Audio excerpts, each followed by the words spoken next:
So a couple months ago, I had a buddy call me up and he said, "Hey Carson, I shot a deer and it was a decent little buck and I want you to clean it up and turn it into something that I can hang on my wall." And that's how we got this really beautiful European mount. Now, I would love to show y'all how it gets to this point, but unfortunately, YouTube doesn't really agree with me.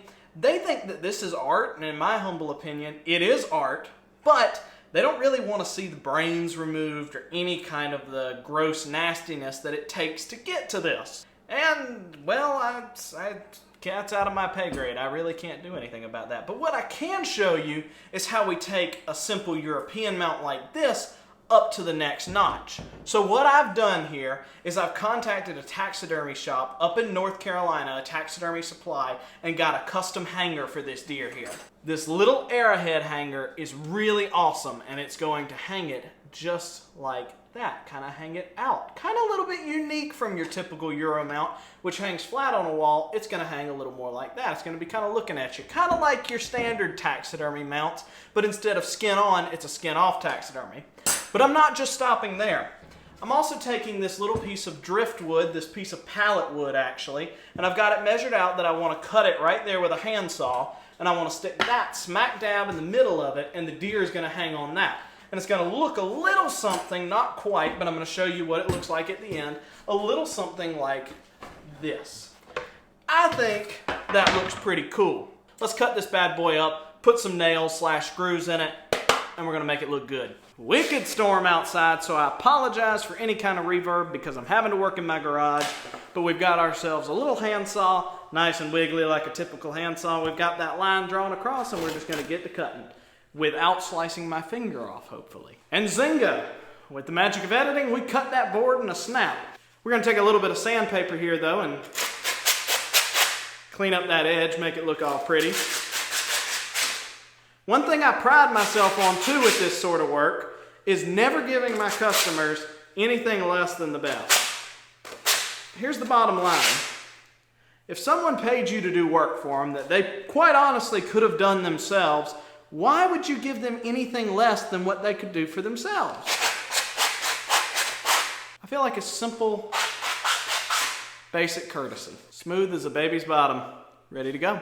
And just like that, we're back inside. Now let me tell you real quick before we get to mounting the deer why I love using pallet wood, and more specifically naturally distressed wood over, say, wood that you hand distressed, so basically that you bought from Lowe's or Home Depot or wherever, and then distressed it yourself, did it yourself to make it look old.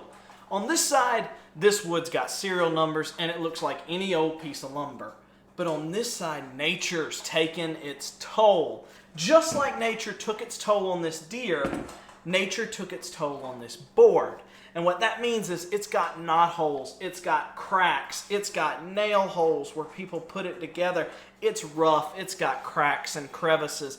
It looks like it came off the side of a barn even though it came off of a pallet. But that's exactly how God made this, just like it's exactly how God made this deer. I'm going to go over a little bit of the intricacies of the deer, but I just wanted to go over some of the beautifulness of this wood. Now that we've got my soapbox out of the way, let's get to putting this arrowhead right there on this piece of driftwood. Now, one thing that I wanted to achieve when mounting this was using small little screws, something that wouldn't take away from the beauty of the overall piece. And while I kind of wish I had black screws, I just don't. So I'm going to go with these silver ones here, but they should be small enough where they're not really going to draw from the presentation of the piece.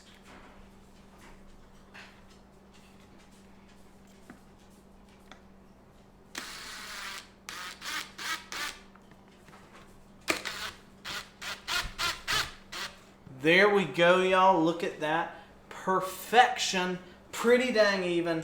Now let's get the final reveal on, but I did want to add one quick little tip. I'm not going to show you the actual hanger that I put on the back. That's just a standard old picture frame hanger. The great thing about European mounts is they aren't super heavy, so you don't have to reinforce the hanger like you do with more traditional taxidermy mounts, but I still would recommend hanging it in a stud because you don't want your bone to fall off, break, and shatter, because that's one danger about European mounts are they're a little more fragile than a traditional taxidermy mount.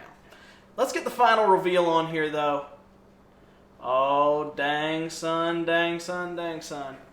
That is a pretty good looking deer head. One thing that you gotta watch for is sometimes the skulls are not perfectly straight. So no matter how straight you hang your hanger, he can still come off a little crooked, but I think we got him pretty straight there. Oh, yes sir. That's a pretty good looking deer head right there, if I do say so myself. That's the first style that I've done it like this, and I can say I'm super impressed. Most of the time when I've done them before, I'll hang them traditional like that, but I am not disappointed at all with the way that the hanging off the bone looks. That is really cool. I like that, guys. So for those of y'all that live in the local area, y'all know who you are. Hit me up. I do these for a little bit cheaper than a traditional taxidermist because I'm not a professional. But in my humble opinion, this looks just as good as any professional taxidermist would give you.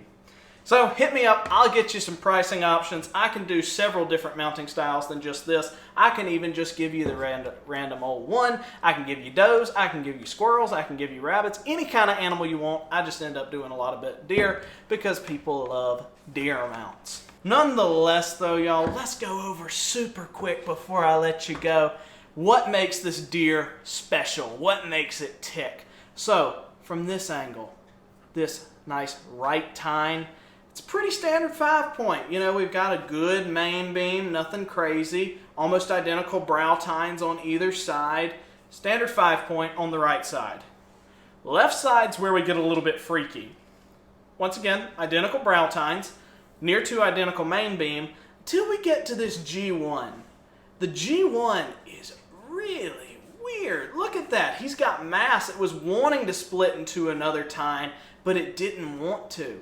And then we've got this one, which is a little bit crooked. Then we've got this one that's flat, and he almost looks like he rotted out on the bottom there.